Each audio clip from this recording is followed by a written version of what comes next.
And we're absolutely at the beginning of the beginning of the beginning of AI shopping via AI agents. And of course, there are going to be a lot of retailers who will try and lean into this opportunity to garner more business against their competitors.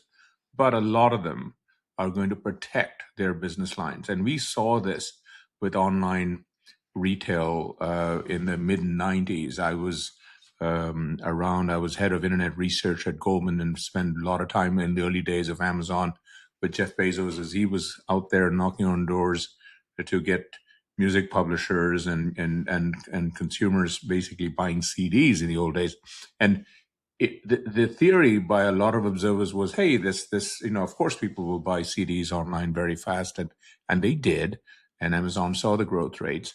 But ironically, it took over 20 years for online shopping to become even maybe 15-20% of overall retail. Even today, it is not as big as one might think, because if you exclude the multi-trillion-dollar spend for groceries, online retail is still a relatively small part of actual retail. So these things take a long time. And we're talking about, as we talk about AI in terms of searching for things using AI, of course, AI is going to help a lot on that.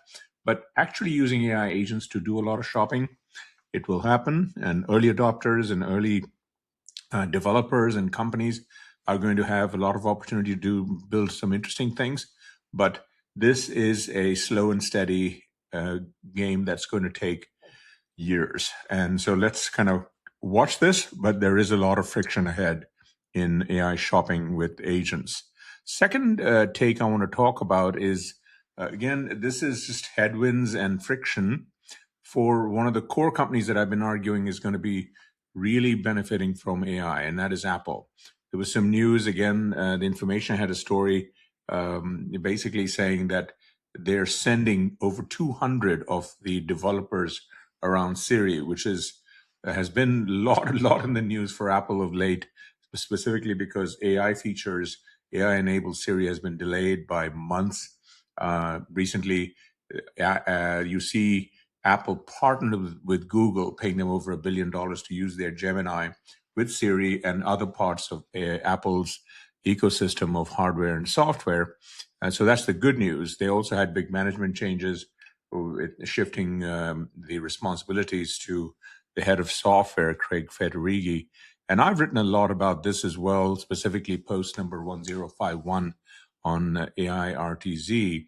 And there'll be links to that and links to the article in question here as well. But this is going to be a key area that the media is going to focus on, because again, Apple again has seen a lot of headwind in terms of a lot of their AI people have been hired away, specifically by Zuckerberg personally. In many cases, the head of design was taken. A lot of their AI people were taken by Meta for its hardware ambitions, etc.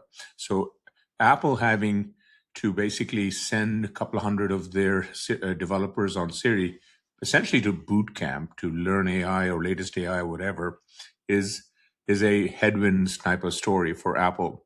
We'll see if this impacts their launch of AI-enabled Siri that is expected later this year, most likely around WWDC, which is their big worldwide developer conference, typically in June. But my assessment would be that Apple basically does execute through this, especially as they're partnered with Google. So a headwind, but I still, from my take point of view, Apple remains, in my mind, one of the best positioned companies, mainstream big tech companies, to leverage AI across its applications, across devices, and all the things we're talking about. And they will get their AI people in order sooner than later would be my assumption here. So we'll see.